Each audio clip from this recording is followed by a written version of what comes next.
ইল্লাল্লাহ দাওয়াত দিতেন। জোরে কোন ঠিক কিনা ভাই? আমার আপনার নবী মুহাম্মদ আরবি সাল্লাল্লাহু আলাইহি ওয়াসাল্লাম আমার ভাইয়েরা মক্কাতুল মুকাররমায় দাওয়াত দিলেন, কালিমার দাওয়াত। তোমরা বলো আল্লাহ ছাড়া কোনো মাবুদ নাই, আল্লাহ ছাড়া কোনো মাবুদ নাই। যখনই দাওয়াত দিলেন তিত্ববাদের লোকদের সামনে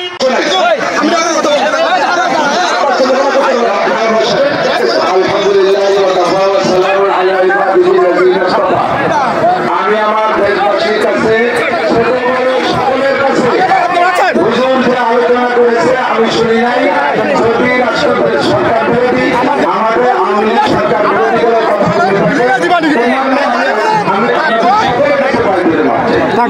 কথা আমাদের কোরআনের বিরোধিতা করে, ইসলামের বিরোধিতা করে। আমি কিন্তু তাদেরকে বলছি, আপনারা আমি এই মাহফিলে বিগত প্রায় 5 বছর ধরে আসতেছি। আমি কখনো কোনো এমপি মন্ত্রী কারোর নাম মেনশন করে কখনো বক্তব্য দিয়েছি আপনারা বলেন? দেই নাই। আমি বলছি যেটা যারা কোরআনের দুশমন তাদের বিরুদ্ধে বলছে। আপনারা ভুল বুঝবেন না, ভুল বোঝার কিছু না। আপনারা আমাদের ভাই। আমাদের এই যে দেখেন এখনো বাংলাদেশে এক জায়গায় আমি জি এই জন্য আপনারা ভুল বোঝার কিছু নেই। আমার অত্যন্ত কষ্ট লাগছে আপনাদের এলাকা, শুধু আপনাদের এলাকার না, সারা বাংলাদেশের একজন মান্যবর আলেম হুজুর আমাকে সন্তানের মতো দেখেন। আমি হুজুর উস্তাদের মতো শ্রদ্ধা করি, যার কারণে আপনাদের এখানে বারবার আসা, এবং আপনারা আমাকে ভালোবাসেন। কিন্তু ভুল বুঝবেন না, আমি আপনাদের সকলের কাছে কোনো দুঃখ প্রকাশ করছি, ভুল বুঝবেন না। আপনারা আমাদের সবাই, আপনারা আমাদের ভাই, আপনারা কেউ আমাদের দুশ্মন না। আমাদেরকে আপনাদের কাছে রাখবেন, আমরা আপনাদেরকে আমাদের কাছে রাখি, যার কারণে বারবার আপনাদের কাছে আসা। ভুল বোঝার চেষ্টা করবেন না। মাহফিলটা সুন্দর হোক, সফল হোক, আমরা সবাই চাই কি চাই না ইনশাআল্লাহ? আমি চাই ইনশাআল্লাহ এই মাহফিলটা যেন সফল হয়। আজকে যিনি আমাদের সন্তান আসছে, বসেন। আমি অনুরোধ করছি সকলকে বসেন সবাই। এখনই আমাদের মুআজ্জাজ মেহমান আমাদের হাফেজ সাহেব আসতেছে, ইনশাআল্লাহ কোনো কথা হবে না, নীরব। আমি সকলের কাছে দেশে থেকে পায়ে ধরে মারছে বলছি, আমি ক্ষমা চাচ্ছি, আমি ক্ষমা চাচ্ছি বলছি তো আপনাদেরকে, আমি ক্ষমা চাচ্ছি আপনাদের কাছে, আমি ক্ষমা চাই। আল্লাহর রাস্তে মেহরবানি করে পায়ে হাত দিয়ে ক্ষমা চাই। একটু বসেন, বসেন, বসে পড়ি। মেহমানদের সম্মান আমাদের করার দায়িত্ব। আমরা যা করছি এটা আমরা আর সামনের দিকে না বাড়ি, অনুরোধ করছি বসতে হবে। আমি সকলের পক্ষ থেকে আমি সকলের কাছে ক্ষমা চাচ্ছি।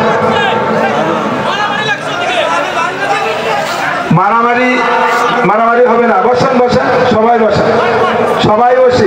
কোনো মারামারি নাই, কিচ্ছু নাই, বসি, আমরা সবাই বসি, সকলে বসি।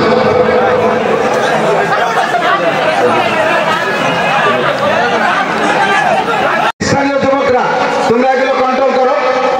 হ্যাঁ, মাদ্রাসার ছাত্ররা কোনো প্রকারের ঝামেলার মধ্যে জড়িত হবে না। তোমাদের যত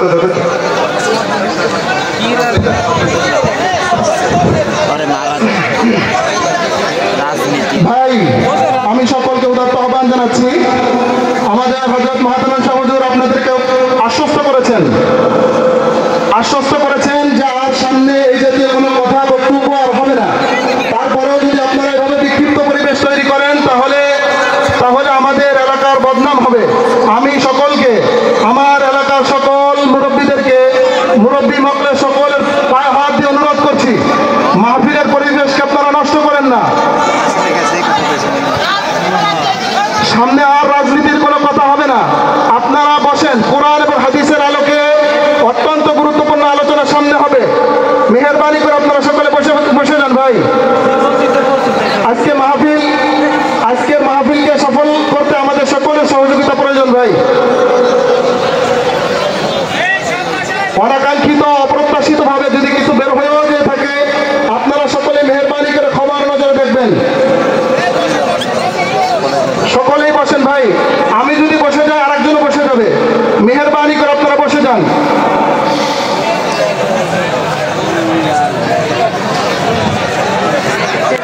যে আমরা সকলে এখানে যারা আছি, আমার দিকে একটু সকলে খেয়াল করেন ভাই, সকলে আমার দিকে একটু খেয়াল করেন মেহেরবানি করে, যারা ময়দানে আছেন।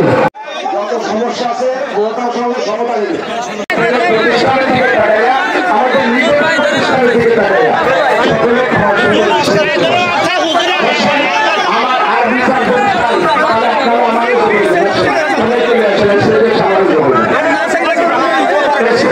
আমারও জবাব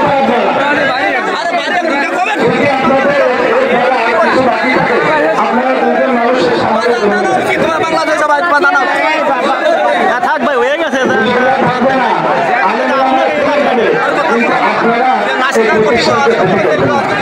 অনুরোধ করি পায়ে ধরি আসেন আপনারা কোরআনে কারিমের তিলাওয়াত শুনেন আসেন বসেন আমাদের কাছে সকলকে বসে কাছে বসাও আমি সকলের কাছে অনুরোধ করছি সহযোগিতা করেন শয়তান খুব খুশি হবে যে কোনো ভাবে আমাদের পরিবেশটাকে নষ্ট করতে হলে শয়তান খুশি হবে শয়তান খুশি করে না সবাই বসেন আপনারা বসে পড়েন পুরো বসে পড়েন কিছু আমার বলার নাই আমি তো অনুরোধ করতেছি আপনাদের কাছে পায়ে ধরে বলি যা বলেছে অন্যায় বলেছে সে অন্যায়ের জবাব আপনারা যতটুকু করেছেন এর হেফজখানার ছেলেরা হেফজখানার সামনের থেকে অনুরোধ করতেছি আপনারা চলে আসেন আপনাদের পায়ে ধরে চলে আসেন মাহফিলে বসেন ইনশাআল্লাহ পরবর্তীতে আর কিচ্ছু হবে না ইনশাআল্লাহ শান্তশিষ্টভাবে কথা হবে আসেন বসেন সবাই বসেন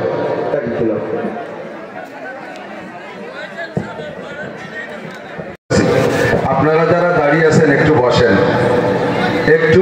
আমি তো আপনাদের ছেলে আমি আপনাদের সাথী ওলামায়ে কেরাম আজকে আছে কালকে রাত্রে তারা চলে যাবে অনেকে সকালে যাবে আমি সবসময় থাকি ঘোড়াদাড়ি ওহিদুল হাবিল আমাদের দাউদ কাকি তারপরে মুকুল পলাশ তোমরা যারা আছো টুলুর তোমরা একটু বসাও সকলকে একটু বসায় দাও আমাদের আবু হুরায়রা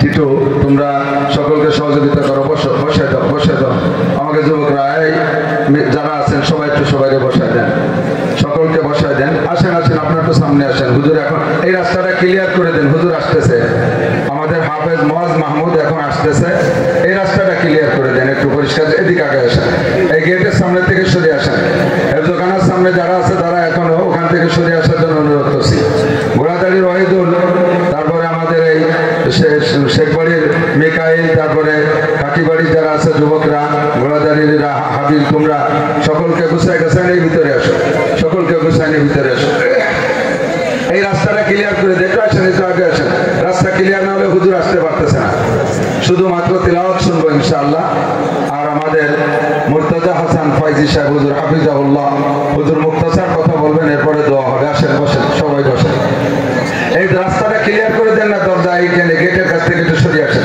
এদিক সরিয়ে আসেন সবাই দাঁড়ায় থাকে সবাই চেয়ে থাকে একে অপরের দিকে ভাই আমার আসলে অনেক সময় আমাদের কথাগুলি আপনারা একটু ভালোভাবে নেওয়ার চেষ্টা করেন আমি কিন্তু বলছিলাম আমার কথার ফাঁকে আসলে আমাদের জন্য আওয়ামী লীগ দুশ্মন না বিএনপিও দুশ্মন না আমরা চিহ্নিত কিছু মানুষ আছে যেগুলি আমাদের কোরআনের বিরোধিতা করে ইসলামের বিরোধিতা করে আমি কিন্তু তাদেরকে বলছি আপনারা আমি এই মাহফিলে বিগত প্রায় 5 বছর ধরে আসতেছি আমি কখনো কোনো এমপি মন্ত্রী কারোর নাম মেনশন করে কখনো বক্তব্য দিয়েছি আপনারা বলেন দেই নাই আমি বলছি যেটা যারা কোরআনের দুশ্মন তাদের বিরুদ্ধে বলছে আপনারা ভুল বুঝবেন না ভুল বোঝার কিছু না আপনারা আমাদের ভাই আমাদের এই যে দেখেন এখনো বাংলাদেশে এক জায়গায় আমি জি এই জন্য আপনারা ভুল বোঝার কিছু নেই আমার অত্যন্ত কষ্ট লাগছে আপনাদের এলাকা শুধু আপনাদের এলাকার না সারা বাংলাদেশের একজন মান্যবর আলেম হুজুর আমাকে সন্তানের মতো দেখেন আমি হুজুর উস্তাদের মতো শ্রদ্ধা করি যার কারণে আপনাদের এখানে বারবার আসা এবং আপনারাও আমাকে ভালোবাসেন কিন্তু ভুল বুঝবেন না আমি আপনাদের সকলের কাছে কোনো দুঃখ প্রকাশ করছি ভুল বুঝবেন না আপনারা আমাদের সবাই আমাদের ভাই আপনারা কেউ আমাদের দুশ্মন না আমাদেরকে আপনাদের কাছে রাখবেন আমরা আপনাদেরকে আমাদের কাছে রাখি যার কারণে বারবার আপনাদের কাছে আসা ভুল বোঝার চেষ্টা করবেন না মাহফিলটা সুন্দর হোক সফল হোক আমরা সবাই চাই কি চাই না ইনশাআল্লাহ আমি চাই ইনশাআল্লাহ এই মাহফিলটা যেন সফল হয় আজকে যিনি আমাদের সন্তান আসছে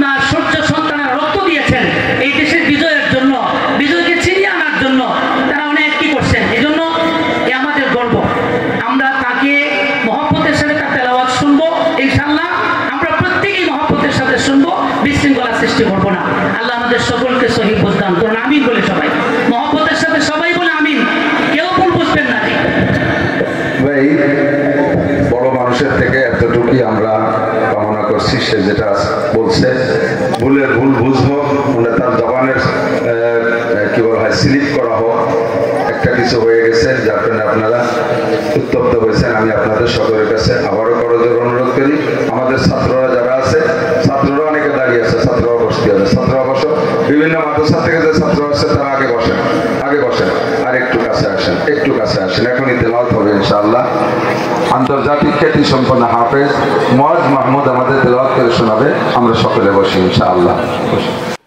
আমি সদ্য বর্তমান রাজনৈতিক প্রেক্ষাপটে আমি কতটা সতর্ক আপনারা জানেন না। মাগরিবের পরে বলেছি, আমার নামের নিচে গোপালগঞ্জ লেখা, আমার নামটা তাদের ভালো লাগছে, নামটা রেখে দিছে, গোপালগঞ্জটা ভালো লাগে নাই, তারা কেটে দিছে বগুড়া। আমি এত বড় চাপের মুখে সেখানে কথা বলে 1.5 ঘন্টা পাক্কা বয়ান করে সেই সমস্ত নেতারা আমার পাশ দিয়ে বসা, তারা চুপ করে গেছে। আমি এমন কিছু বলি নাই যে আমার গোপালগঞ্জকে সেখানে আমি দাফন করে রেখে আসছি। আমি হাসি মুখে বলছি, আমার নামটা ভালো লাগলো, গোপালগঞ্জটা আপনাদের কাছে এতই ধিকৃত, গোপালগঞ্জে এত খারাপ লাগছে। আসেন আপনি আমার গোপালগঞ্জ, আপনার পুরো বগুড়ায় যে কটা মাদ্রাসানা আছে, আমার গোপালগঞ্জের এক থানায় তার চেয়ে বেশি মাদ্রাসা আছে। আমার গোপালগঞ্জের 100% আওয়ামী লীগ, তারা মাদ্রাসায় দান করে, তারা কোনো পদের লোভ করে না। আপনাদের এখানে স্টেজে নেতারা এসে বক্তব্য দিল, আমার গোপালগঞ্জের মাদ্রাসা, আমার সুলতান শাহী ঘোড়াদার মাদ্রাসায় আমার চেয়ারম্যান পর্যন্ত স্টেজে আসে না, আমার উপজেলা চেয়ারম্যান আসে না, আমার এমপি সাহেবকে আমার ডাকে স্টেজে আনতে পারি না, আমার এলাকার কোনো অফিসার, কোনো জেনারেল শিক্ষিত স্টেজে আসে না। তারা উলামায়ে কেরামকে আকাশ ছোঁয়া শ্রদ্ধা করে। আর আপনি আমার গোপালগঞ্জটা ভালো লাগলো না, আপনারা আমার সম্পর্কে অনেক মন্তব্য করেন। আমি শুনেছি গ্রামে বিটিকে ভিতর দিয়ে আমার বাসা পর্যন্ত খবর আসছে, মাননীয় প্রধানমন্ত্রী জননেত্রী শেখ হাসিনাকে নামানোর জন্য সরকার বা বিরোধী দলরা তো বহুদিন ধরে আন্দোলন করতেছে, তারা কোনো মতে পারতেছে না। পরে লাস্টে আমি যে 15 দিন থেকে নামাই টামাই দিয়ে বাড়িয়েছি। আমার উস্তাদ ছাত্রদের কাছে শোনেন, আমি সেই সময় একটা দিনের জন্য আমি কোথাও মাহফিলিও যাইনি। আমার চার দোকানের আমার চাচা ভাই ওসি আব্দুল কাইম এদের এখানে বসি, শুনে দেখেন আমি কোথাও গেছি, আমার হিসাব নেন। অথচ আমার নামে এই অপবাদ।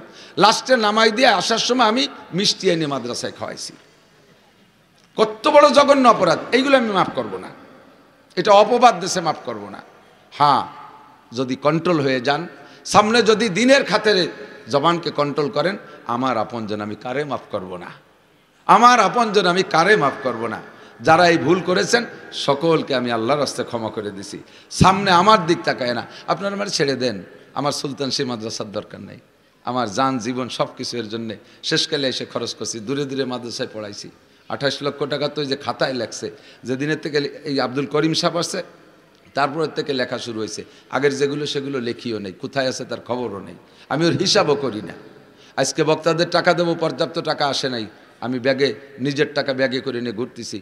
মাদ্রাসায় 1 টাকাও যদি কেউ না আসে, কোত্থেকে না আসে, আমি সকল উলামায়ে কেরামকে কাউকে বলবো না যে আমি অভাবে আছি, কাউকে বলবো না আমার এলাকার এই অবস্থা, কাউকে আমি বুঝতে দেবো না ইনশাআল্লাহ, কাউকে বুঝতে দেবো না।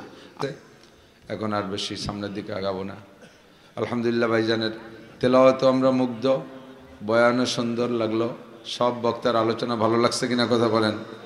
আল্লাহ তাআলা আমাদের মাহফিলকে ভরপুর কবুল করুক, বলেন আমিন।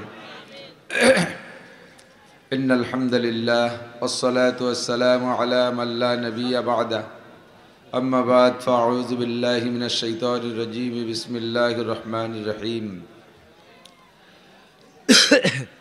আলহামদুলিল্লাহি রাব্বিল আলামিন, আর রহমানির রহিম, মালিক ইয়াউমিদ্দিন, ইয়্যাকা না'বুদু ওয়া ইয়্যাকা নাস্তাঈন, ইহদিনাস সিরাতাল মুস্তাকিম, সিরাতাল লাযীনা আন'আমতা আলাইহিম গায়রিল মাগদুবি আলাইহিম ওয়ালাদ-দাল্লিন, আমিন। সাদাকাল্লাহুল আযীম। আমরা সকলে আমাদের মরহুম মুর্দাগানদের জন্য কিছু সওয়াব রেসানি করি গভীর রাত্রে, রাজি আছেন না ইনশাআল্লাহ? আপনারা এখানে আসছেন, দোয়া করবেন। এই দোয়ার প্রত্যাশায় আপনাদের সকলের যারা আপনজন কবরে আছে তারা অপেক্ষা করতেছে, দেখি আমাদের জন্য কি পাঠায় ওরা। তো আমরা আপাতত 1 খতম আর 20 পারা, এদিক 1 খতম 30 পারা, তো আরও 20 পারা, মোট 50 পারা কোরআন শরীফ পড়ার সওয়াব পাঠাই, রাজি আছেন না ইনশাআল্লাহ?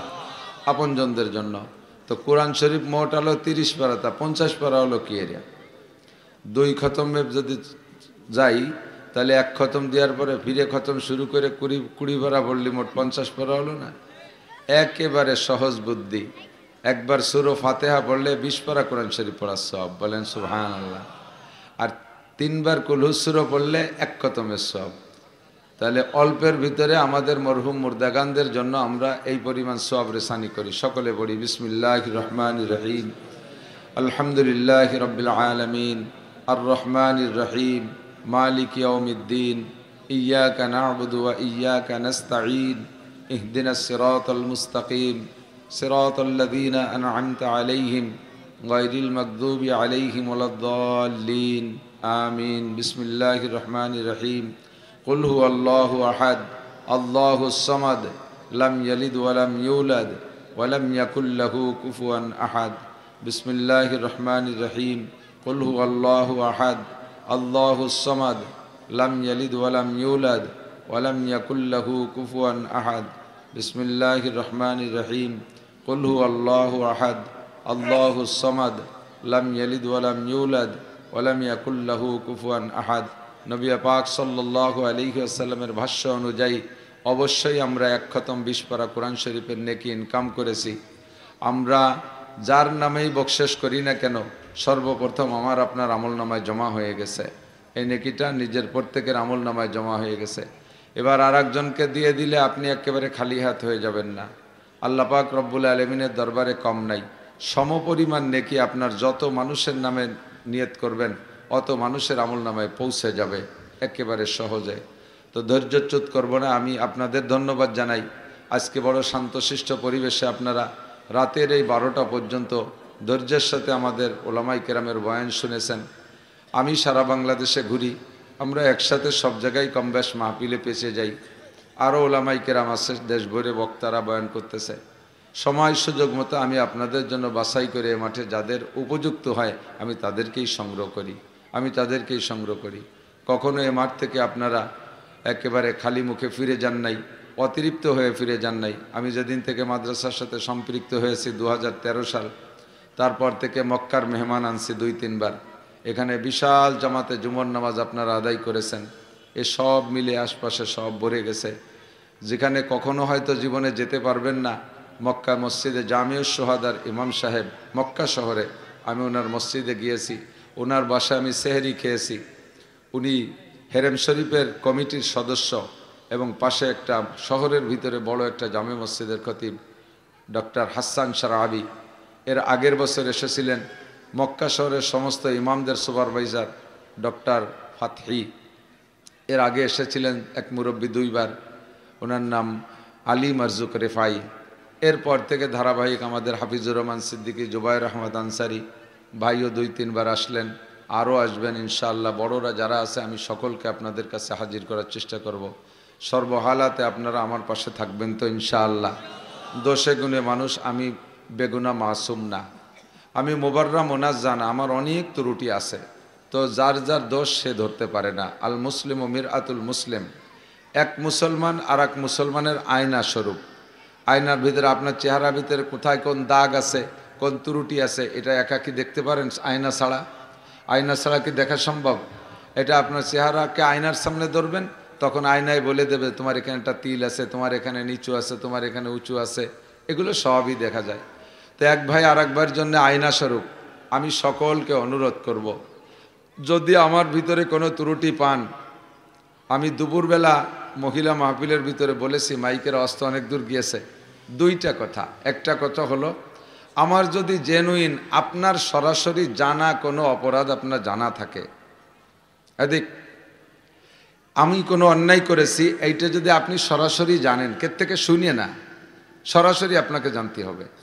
তো এই অপরাধটা আপনি আমাকে না বলে, সংশোধনের নিয়তে আমাকে না বলে আর কোথাও বলার নাম হলো গীবত। এটার নাম কি? আর আমি যেটা করি নাই এইটা যদি বানাইয়া আর এক জায়গা বলেন আমাকে খাটো করার জন্য, আমাকে পিছে ফেলানোর জন্য, এর নাম হলো মিথ্যা অপবাদ। বুঝতেছেন কথা? গীবতের অপরাধটা একটু শুনে নেন। গীবত বুঝছেন তো কাকে বলে? যদি বলেন যে আপনি করছেন বিদায় তো বলছি, তো আল্লাহ রসুল বলেন করছে বিদায় বলছো বিদায় গীবত, করছে বিদায় বলছো বিদায়। আর না করলে যদি বলতে তাহলে তো অপবাদ। তো গীবাতটা কতটুকু এটুক শুনে নেই। আল গীবাতু আসাদ্দু মিনাজ জিনা, পরিষ্কার সহিহ হাদিস। একটা লোক ব্যভিচার করে যদি ধরা পড়ে তাহলে তার শরীয়তের বিচার হলো অবিবাহিত অবিবাহিত যদি হয় তাহলে ফারজুমু কি বলা হয় ফাজলিদু কুল্লা ওয়াহিদিন মিনহুমা মিয়াতা জালদা, নারী আর পুরুষ উভয়কে 100 করে ডোরা মারো, জিনার বিচার। আর যদি বিবাহিতা বিবাহিত হয় তাহলে ফারজুমুহুমা, দুইজনকে মাটিতে পুঁতে হোক বা দাঁড় করে হোক চতুর্দিক দিয়ে পাথর মেরে শেষ করে দেবা। এইটা হলো জিনার বিচার। খেয়াল করতেছেন না? খুব মজার একটা কথা, খুব ভেরি ভেরি ইম্পর্টেন্ট একটা কথা আমি বলতে চাচ্ছি। যদি আপনি গীবত তো বুঝলেন, তো গীবত হলো জিনার চাইতে অপরাধ। তার জিনার দুইটা বিচার, কয়টা? একটা হলো 100 কোড়া মারা অবিবাহিত হলে, বিবাহিত হলে পাথর মেরে শেষ করে দেওয়া। আর গীবতটা যদি তার চেয়ে বড় অপরাধ হয় তাহলে বিচারটাও তার চেয়ে বেশি হবে না? তাহলে তার বিচার কি হওয়া উচিত? যেটা অবিবাহিত অবিবাহিত যদি গীবত করে তাহলে তারে পাথর মেরে শেষ করে দিতে হবে, বেশি হইতো বিচার। আর বিবাহিতা বিবাহিত যদি গীবত করে তাহলে মারিয়ে তারে কুত্তো দিয়ে খাওয়াই দিতে হবে, বেশি যদি হয় বিচার তো তাই হবে। এই হলো আল্লাহর পক্ষ থেকে বিচার এদিক। বাকি আল্লাহর পক্ষ থেকে আরেকটা বিচার আছে বড় সুন্দর। আমি সেই সুন্দর বিচারের খাতিরে আপনাদেরকে আমি অনুমতি দেই, আপনাদেরকে আমি অনুমতি দেই। অনেক মানুষ আছেন আপনারা আমাকে ভালোবাসেন, বাহ্যিকভাবে ভালোবাসেন, আন্তরিকভাবে ভালোবাসেন, যে কোনোভাবে ভালোবাসেন। যারা আমাকে ভালোবাসেন তাদেরকে আমি অনুমতি দিচ্ছি, আমার সহজে একটা ইনকাম পথ আমি খুলে নেই। যারা আমাকে ভালোবাসেন, আমার যদি কোনো অন্যায় আপনাদের জানা থাকে, আরেকজনের কাছে শুনে না, সরাসরি জানেন, তাহলে আমার আড়ালে অন্য জায়গায় এই গীবতটা আপনারা করবেন, একটু অনুরোধ করতেছি। কেন করবেন? এইভাবে অনুমতি দিলাম কেন?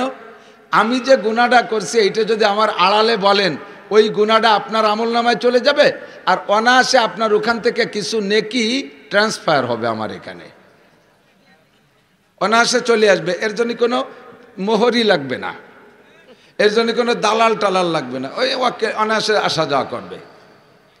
তো আমার এই সহজ ইনকামটা আমি একটু দরজা খুলে দিছি। যারা আমার এইরকম জেনুইন অপরাধ জানেন, সরাসরি আরেকজনের কাছ থেকে শুনেন, আপনি জানেন, এটা আপনি বলবেন, অনুমতি দিলাম। করবেন তো ইনশাআল্লাহ? হ্যাঁ, একটু বললাম তো একটু করিয়েন। আমি করব না, আমি করব না। আল্লামা আনোয়ার শাহ কাশ্মীরি, আমার সদস্য হুজুর রহমাতুল্লাহ আলাইহের উস্তাদ, উনি বলেন কিয়ামতে আল্লাহ তাআলা আমার অন্যান্য অপরাধ সম্পর্কে আমাকে কিছুক্ষণ দাঁড়ায় রাখলে রাখবেন, তবে এই গীবত সংক্রান্ত আল্লাহ আমাকে 1 সেকেন্ডও দাঁড়াইতে পারবে না। আমি জীবনেও কাহারও গীবত করি নাই। যে কথাটা বলেছেন ইমামে বুখারী রহমাতুল্লাহ আলাইহি, আমার অন্য গুনার জন্য আল্লাহ আমারে কিছুক্ষণ আটকায় রাখতে পারে, তবে আমাকে গীবত সংক্রান্ত আটকাইতে পারবে না। আমি কাহারও সম্পর্কে গীবত করি নাই। আর যারা আমি অনুমতি দিয়েছি, আপনারা আমার এই সহজ ইনকামটা করে দিয়েন, সহজে সহজে আপনার ওখান থেকে নামাজ পড়বেন, রোজা রাখবেন, কষ্ট করে খাইটে পিটে যা কামাই করবেন, ও আমি এমনি এমনি বসে পেয়ে যাব। করবেন তো ইনশাআল্লাহ? আহা আল্লাহ। 2 নম্বর হলো আরেকটা কথা এর সাথে, আমি যে গুনাহটা করছি, অপরাধ করছি, এটা আপনি জানেন। আমাকে সমাজে লাঞ্ছিত করার জন্য, খাটো করার জন্য এটা অন্য কোথাও বলবেন। আমি যদি ফাঁকে আল্লাহর কাছে তওবা কইরা আমার এই গুনাহ মাফ করাই নিতে পারি, তাহলে আপনি মনে রাখেন, পরিষ্কার সহিহ হাদিস, মরার আগে আল্লাহ তাআলা আপনাকে ওই গুনাহ না করাইয়া দুনিয়ার থেকে নেবে না। আমাকে যতটুকু অপমান করেছেন তার চাইতে কয়েক গুণ বেশি অপমান না করে আল্লাহ আপনাকে দুনিয়ার থেকে নেবে না। হিসাব করে কথা বলবেন। আপনার বন্ধু যে, তার গীবত করেন না, গীবত করেন কার? যার সাথে মনে মনে একটু শত্রুতা আছে। আপনি আমাকে বন্ধু জানেন, আমার এই উপকারটুক করতে কেউ রাজি হলেন না, অথচ 4 দোকানে বসে যদি কেউ আমার একটু শত্রুতা করে থাকে আমার সম্পর্কে, সে আমার এই উপকারটা করে যাচ্ছে। তা আমার আপন জনরা আমার উপকারটুক করলেন না, করলো আমার শত্রুরা। আপনি আপনার আপনজনরে করলেন না, আপনি যার সাথে শত্রুতে আছে চার দোকানে বসে বাড়ি বসে তার 14 গোষ্ঠী উদ্ধার করে দিচ্ছেন। কি হচ্ছে জানেন? আপনার নেকিটা তারে দিয়ে দিচ্ছেন আর তার ওই গুণাগুলো আপনি নিয়ে নিচ্ছেন। একেবারে সাচ্চা কথা যদি চুল পরিমাণ গলত থাকে স্টেজ বড় ওলামায়ে কেরাম। 2 নম্বর, এই কথাটার ব্যাপারে আমি অনুমতি দিয়ে দিছি, এখন পাল্লি করবেন, সমস্যা নাই আমার। 2 নম্বর কথা হলো অপবাদ। আমি যেটা করি নাই এইটা যদি আমার নামে বানাই বলেন এটা গীবতের চাইতে বেশি জঘন্য, এইটা আমি মাফ করব না। আমি যেটা করি নাই এটা যদি বলা বলি করেন তাহলে আমি এটা কিয়ামত পর্যন্ত মাফ করব না। এর বিনিময়ে আমি কিয়ামতে আপনার কাছ থেকে ইনশাআল্লাহ যথোপযুক্ত আদায় করে নেব ইনশাআল্লাহ। আমি সদ্য বর্তমান রাজনৈতিক প্রেক্ষাপটে আমি কতটা সতর্ক আপনারা জানেন না। মাগরিবের পরে বলেছি, আমার নামের নিচে গোপালগঞ্জ লেখা, আমার নামটা তাদের ভালো লাগছে, নামটা রেখে দিয়েছে, গোপালগঞ্জটা ভালো লাগে নাই, তারা কেটে দিয়েছে বগুড়া। আমি এত বড় চাপের মুখে সেখানে কথা বলে 1.5 ঘন্টা পাক্কা বয়ান করে সেই সমস্ত নেতারা আমার পাশ দিয়ে বসা, তারা চুপ করে গেছে। আমি এমন কিছু বলি নাই যে আমার গোপালগঞ্জকে সেখানে আমি দাফন করে রেখে আসছি। আমি হাসি মুখে বলছি আমার নামটা ভালো লাগলো, গোপালগঞ্জটা আপনাদের কাছে এতই ধিকৃত, গোপালগঞ্জে এত খারাপ লাগছে। আসেন আপনি আমার গোপালগঞ্জ, আপনার পুরো বগুড়ায় যে কটা মাদ্রাসানা আছে আমার গোপালগঞ্জের এক থানায় তার চেয়ে বেশি মাদ্রাসা আছে। আমার গোপালগঞ্জের 100% আওয়ামী লীগ তারা মাদ্রাসায় দান করে, তারা কোনো পদের লোভ করে না। আপনাদের এখানে স্টেজে নেতারা এসে বক্তব্য দিল, আমার গোপালগঞ্জের মাদ্রাসা, আমার সুলতান শাহী ঘোড়াদার মাদ্রাসায় আমার চেয়ারম্যান পর্যন্ত স্টেজে আসে না, আমার উপজেলা চেয়ারম্যান আসে না, আমার এমপি সাহেবকে আমার ডাকিয়ে স্টেজে আনতে পারি না, আমার এলাকার কোনো অফিসার কোনো জেনারেল শিক্ষিত স্টেজে আসে না। তারা উলামায়ে কেরামকে আকাশ ছোঁয়া শ্রদ্ধা করে। আর আপনি আমার গোপালগঞ্জটা ভালো লাগলো না, আপনারা আমার সম্পর্কে অনেক মন্তব্য করেন।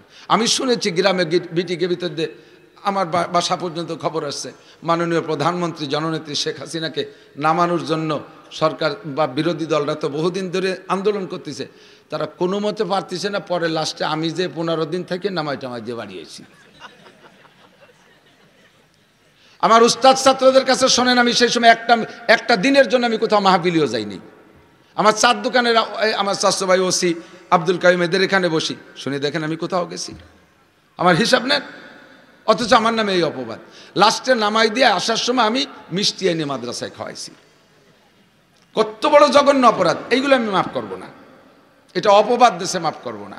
হ্যাঁ, যদি কন্ট্রোল হয়ে যান, সামনে যদি দিনের খাতিরে জবানকে কন্ট্রোল করেন, আমার আপনজন আমি কারে মাফ করব না, আমার আপনজন আমি কারে মাফ করব না। যারা এই ভুল করেছেন সকলকে আমি আল্লাহর রাস্তায় ক্ষমা করে দিছি। সামনে আমার দিক তাকায় না, আপনারা আমার ছেড়ে দেন।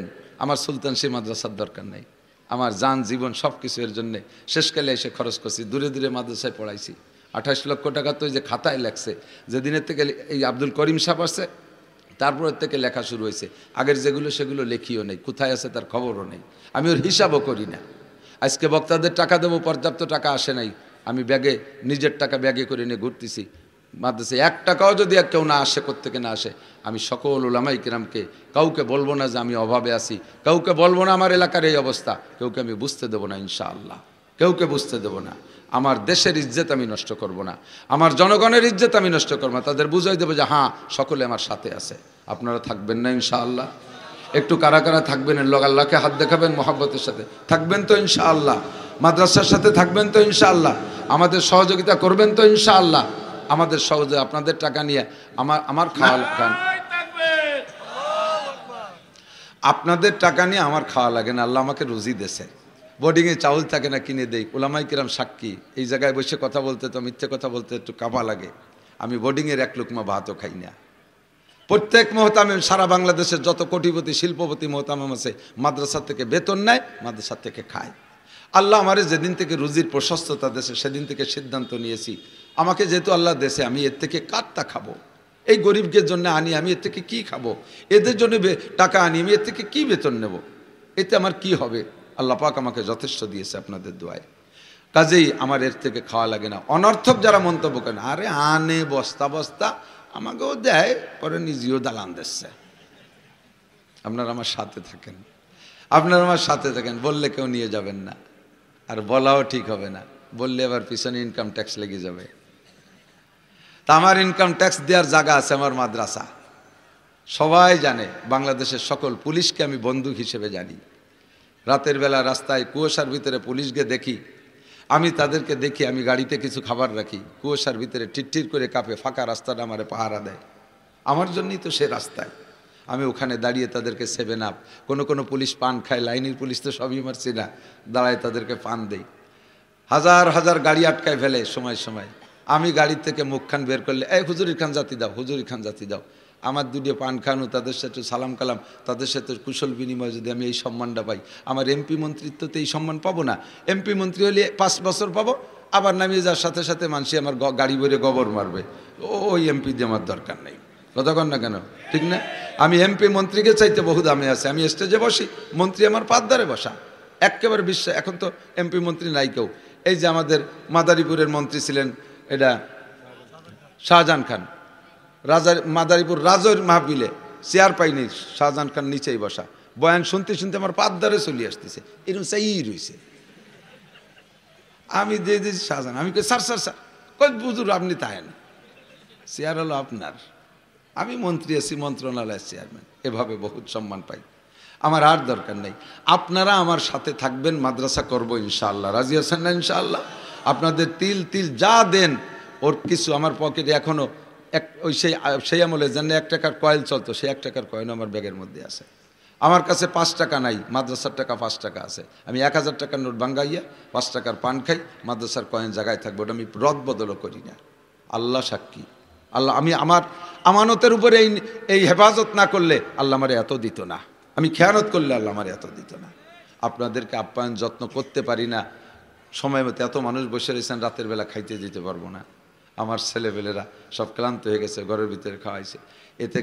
এর কারণে আমি আপনাদের কাছে ক্ষমা প্রার্থী। আসছেন যে আমি আপনাদেরকে বক্তা ডেকে এনে, দেশবরেণ্য বক্তা এনে যে সুন্দর তেলাওয়াত শুনলেন, ইউটিউবে দেখেন, ফেসবুকে দেখেন, কত জায়গা দেখেন, কতভাবে শোনেন। আজকে সেই বক্তা সরাসরি তেলাওয়াত শুনছেন, মজা লাগছে কি লাগে নাই? একটু বলেন না, কোরআনের তেলাওয়াতে মজা লাগছে না? মমতাজ মনির খান আলমগীরির গানে কি এই স্বাদ আছে? এই মমতাজ বুকটা ফাইটে যায়, কয়দিন গাইছে, এখন গাইলি ভরা মনে করে লাথইয়ের বুক ফাটাই লাই দিল, ঠিক কি ঠিক না? ও কিচ্ছু শুনতে মনে চায় না, কোরআন শরীফ রাতভর পড়লে শুনতে ভালো লাগতো, ঠিক না?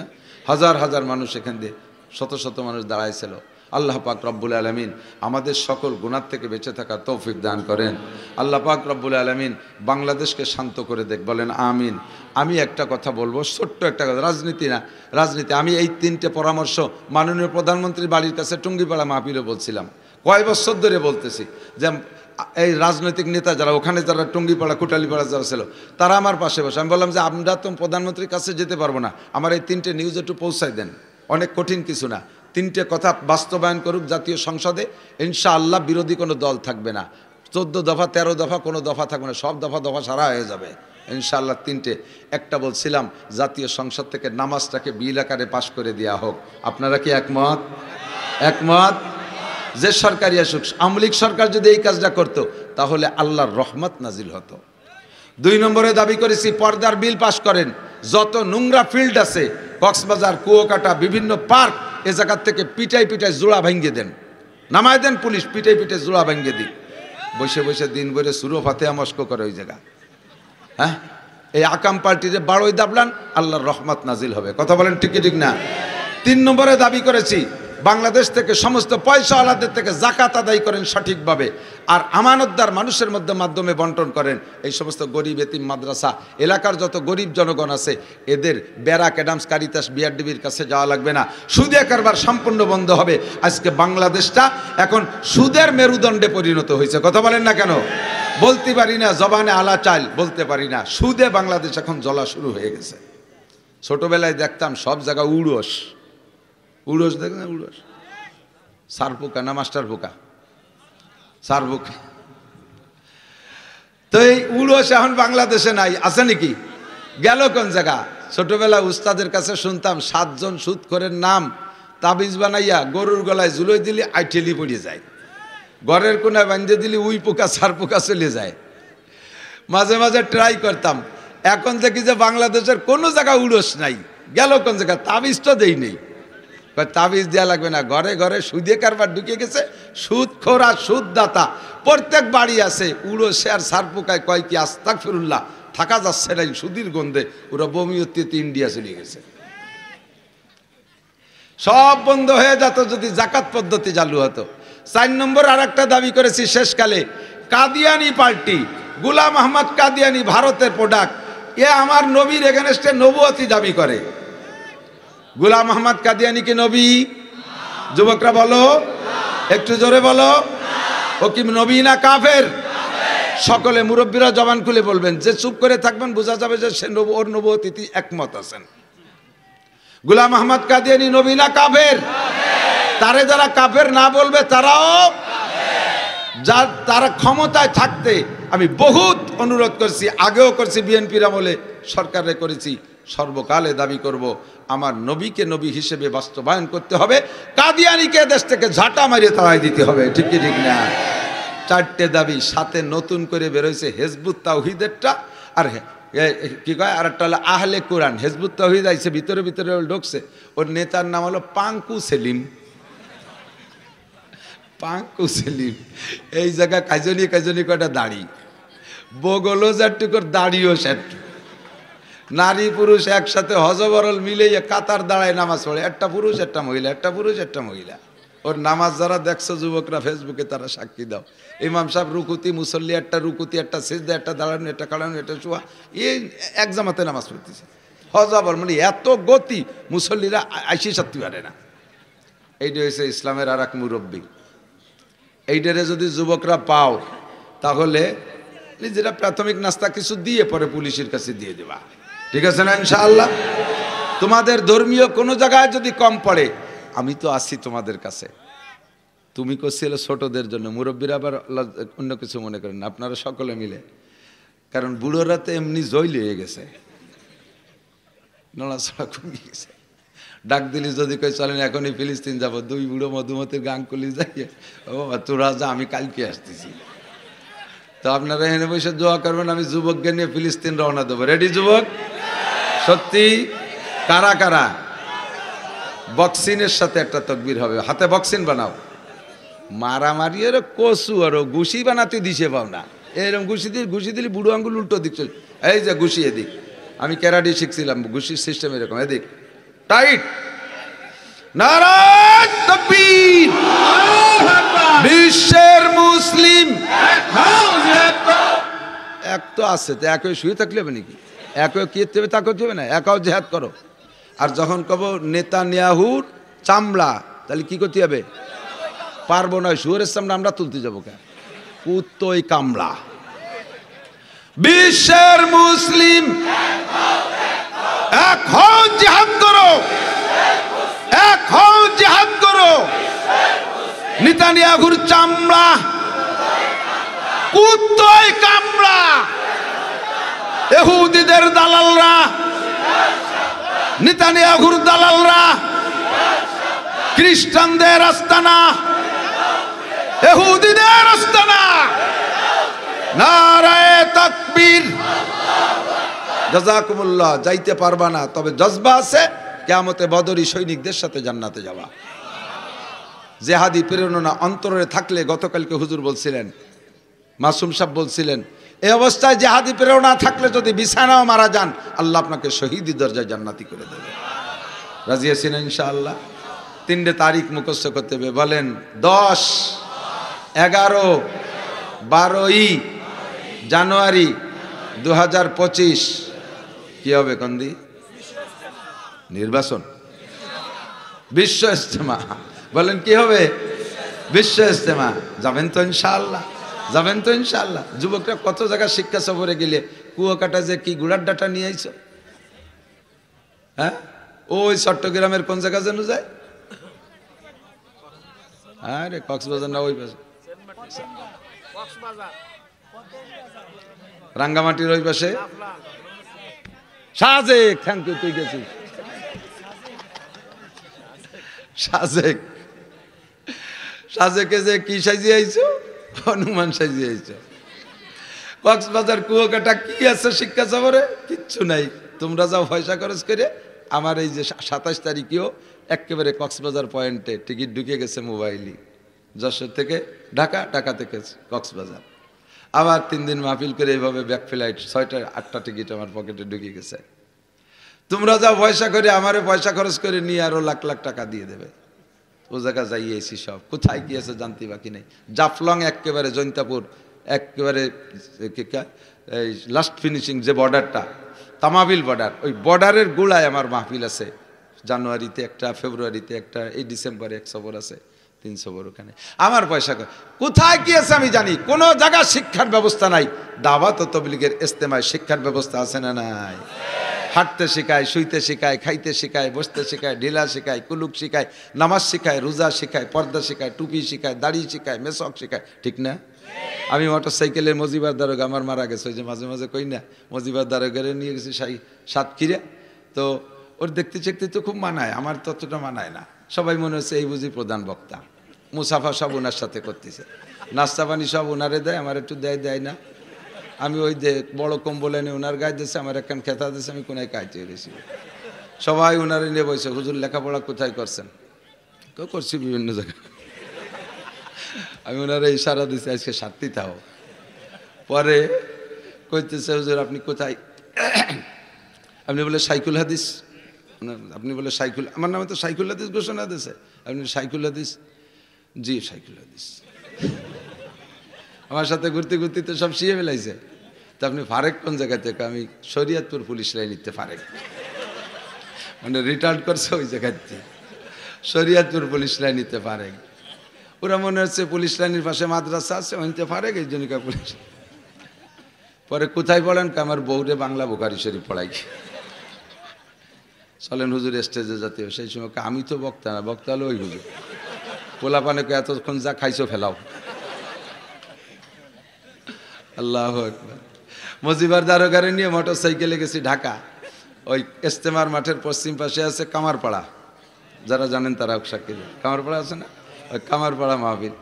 তো ওই যে মোটরসাইকেলে যাচ্ছি, এর মধ্যে ট্রাফিক, ওই জায়গাতে গাড়ির খুব ভিড়।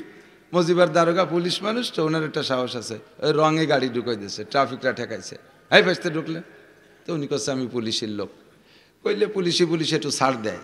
তা আপনি পুলিশের লোক এভাবে বুঝে শুনে ডাইন দিক দিয়ে চালাচ্ছেন, বাংলাদেশে গাড়ি তো বাম পাশতে চালাতে হয়, রুট চেনেন না? চিনি তো, বেকায়দা ডুয়ে পড়ছি। এর 10-12 দিন পরে হলো বিশ্ব ইজতেমা, গেছি ইজতেমায়, উনিও গেছে। যেই পুলিশটা আমাদের ওখানে বলছিল যে বাংলাদেশের রুট বাম দিক দিয়ে, বামে বামে গাড়ি চালান, বামে বামে গাড়ি চালান, সেই পুলিশটা দেখি যে বিশ্ব ইজতেমার মাঠের ভিতরে ডিউটি করতেছে, রুট দিচ্ছে। ইজতেমার মাঠে যারা গেছেন তারা জানেন, বলবেন কি বলে, কয় ভাই ডাইনি ডেনে চলি, জিকির ফিকিরে চলি, কয় না? ওই পুলিশ ওই জায়গা কয় ভাই ডাইনি ডেনে চলি, জিকির ফিকিরে চোর করে চলি। বলেন বামে বামে চলি, রুট সিনে চলি, বামে বামে চলি, রুট সিনে। আজকে ডাইনি ডেনে চালান? কয় যে এটা হলো শিক্ষা, এটা হলো প্র্যাকটিস সেন্টার, এর নামই শিক্ষা সফর। এ জায়গা ঢুকলে ভাষাও পাল্টে যায়, এ জায়গা ঢুকলে ভাষাও পাল্টে যায়। তো যুবক, কত জায়গা যে শিক্ষা সফরে কত আওয়াজ শিখে আসছো। এবার একটু তোমরা পয়সা গুছাও। আমাদের এই এলাকার থেকে পাইককেন্দ্র ইউনিয়ন, শুক্তল ইউনিয়ন, আশেপাশে যারাই আছে, উর্ফি, তারপরে হরিদাসপুর, যারাই আছি আমরা, এ পাশ থেকে আমরা অনেকগুলো গাড়ি নিয়ে যাব ইনশাআল্লাহ ইজতেমায়। রাজি আছি না ইনশাআল্লাহ? আমাদের মৌলানা, আমাদের মাদ্রাসা থেকে মৌলানা ইমদাদ সাহেব এবং আমার উস্তাদ মৌলানা জিনাত আলী সাহেব, ওনারা তবলিগের কাজ বেশি করে, এনাদের সাথে যোগাযোগ করে ইনশাআল্লাহ আমরা 10, 11, 12 জানুয়ারি ইজতেমাতে যাব তো ইনশাআল্লাহ। আর সকল গুনাহ থেকে তওবা করব। গতকাল যে অনাকাঙ্ক্ষিত ঘটনাটা ঘটে গেছে, অনেকে ভুল করে ফেলেছে, অতিরঞ্জিত করে ফেলেছে। আমি, যারা আমাকে অনেক শ্রদ্ধা করে, তোমাদের উচ্ছৃঙ্খলা বিশৃঙ্খলা দেখে আমি পায়ে ধরছি, তারপরে তোমরা থামছো, তবুও তোমরা থামছো বিদায় অসংখ্য ধন্যবাদ। আজকে শেষ পর্যন্ত আল্লাহ শান্তশিষ্টভাবে তোমাদেরই পরিশ্রমের ফসল মাহফিলকে শেষে আনার তৌফিক দান করেছে। এজন্য আমরা সকলে শুকর আদায় করি আলহামদুলিল্লাহ। আর আমাদের ওই যে হাফেজ মিকাইল না, তার 2টা ছেলে হাফেজ হয়েছে, ওর আব্বা এই ছেলে দুটোর গেদা থাকতে ভর্তি করে দিয়ে উনিও যদি বর্তমানে হাফেজ হয়ে যেত, একটা ওক্তও বাদ দেয়নি। এই 2 পুতারে আনছে নেছে খাওয়াইছে জমস্তা। এখন তো তারা শিয়ানা হয়ে গেছে, এর টুকটাক দিচ্ছে। আল্লাহ রহমত, হাফেজ মিকাইল মাদ্রাসায়ও তার ছেলেদের উপলক্ষে 50 কেজি গোশ কিনে দিছে এবং ইচ্ছা রয়েছে আগামী বছর, হ্যাঁ সুন্দর কথা, সুন্দর, তো আগামী বছর সে বলছে যে আমি একটা গরু খাওয়াই দেবো ইনশাল্লাহ মাদ্রাসায়।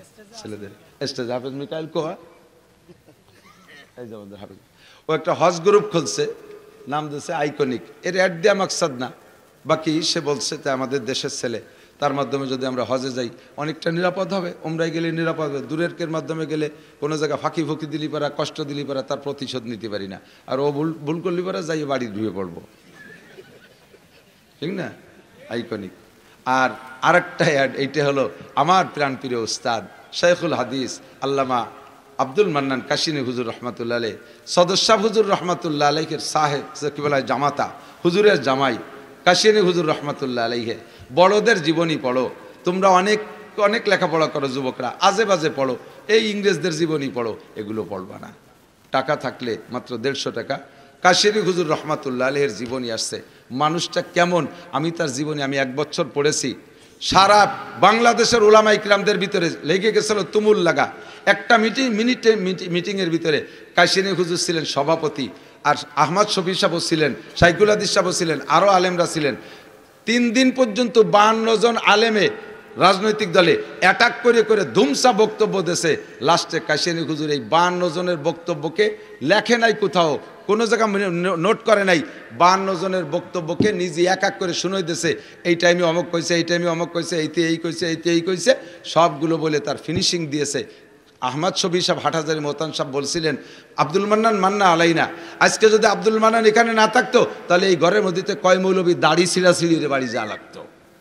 এই কাশিনী হুজুর সারা এশিয়া মহাদেশের ভিতরে তৎকালীন সকলে জানতো যে সবচেয়ে বড় আলেম কাশিনী হুজুর। আমাদের সেই কাশিনী হুজুর রহমাতুল্লাহ জীবনী আসছে। যুবকরা বড়দের জীবনী পড়লে নিজের জীবনের ভিতরে পরিবর্তন আসে। বেশি বই না, মাত্র 48টা বই আছে। আইসে এই পাশের থেকে এক একটা বই 150 টাকা দিয়ে নিয়ে যাবে ইনশাল্লাহ।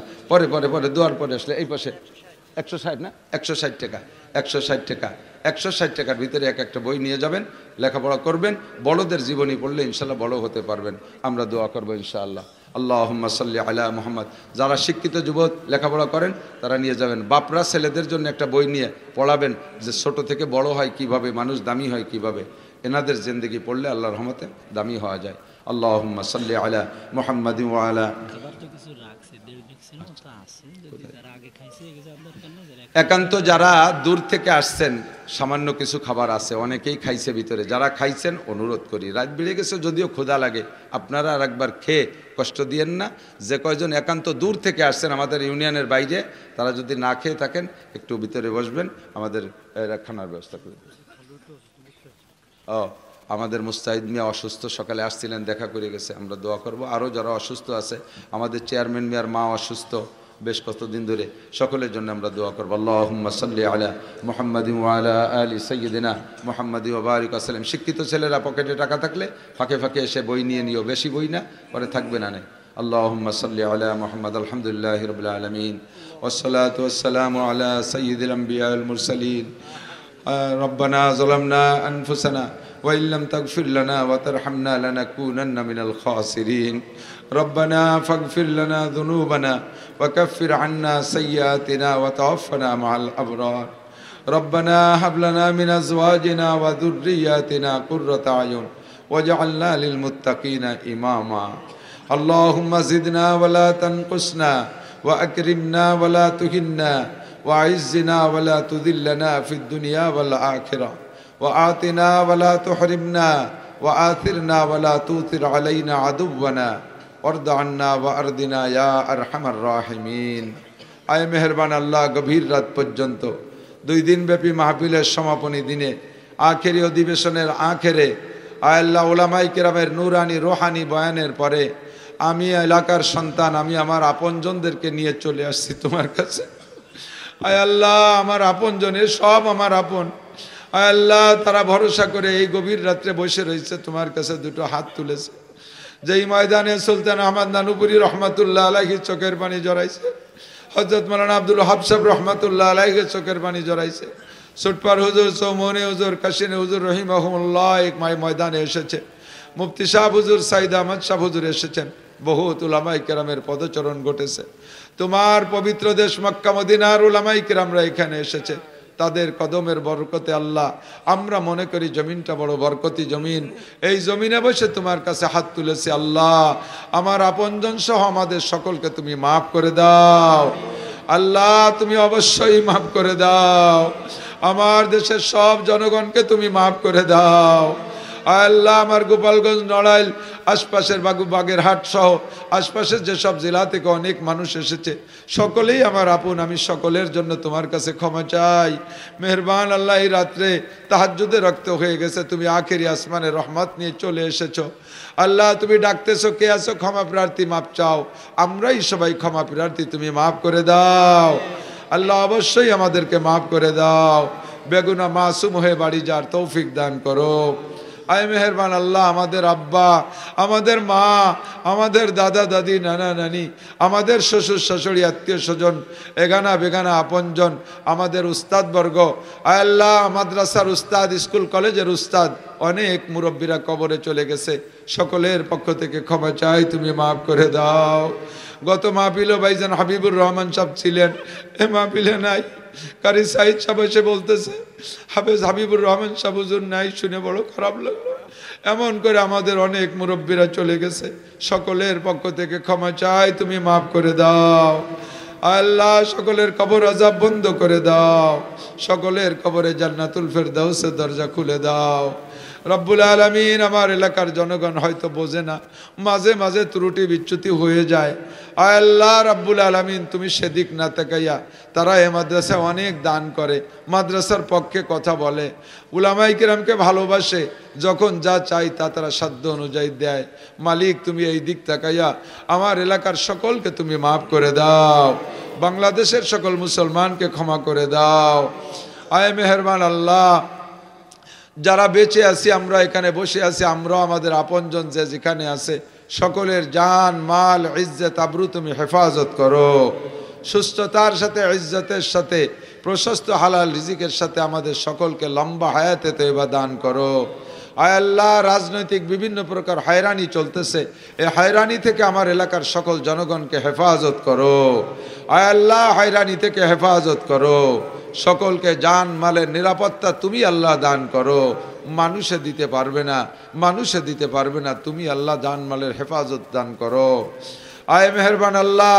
আজকে 1 টাকা থেকে হাজার হাজার টাকা দিয়ে বিভিন্নভাবে সাহায্য করেছে আমার এলাকার জনগণ, মাঠে ময়দানের মানুষরা।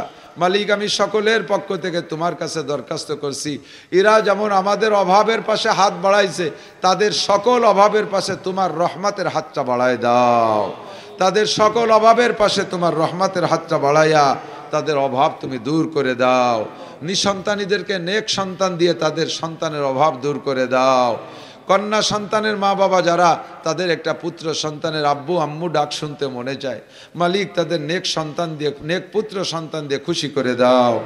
অনেকের ঘরে যুবতী বোন যুবতী মেয়ে আছে, বিবাহ দিতে কষ্ট হচ্ছে, দিনদার ইমানদার পরহেজগার ছেলে দেখে বিবাহের সুব্যবস্থা করে দাও আয় আল্লাহ। সারা দেশের মাদ্রাসাগুলো কবুল করে নাও, আমাদের সুলতান শাহী গোড়াদার সুলতানুল উলুম মাদ্রাসা তুমি কবুল করে নাও আয় আল্লাহ। মাদ্রাসা সব অভাব অনটন দূর করে দাও আয় আল্লাহ। মাদ্রাসাকে তুমি কবুল করে নাও, তোমার মেহমানদের জন্য আসমানি খানা পাঠাইয়া দাও।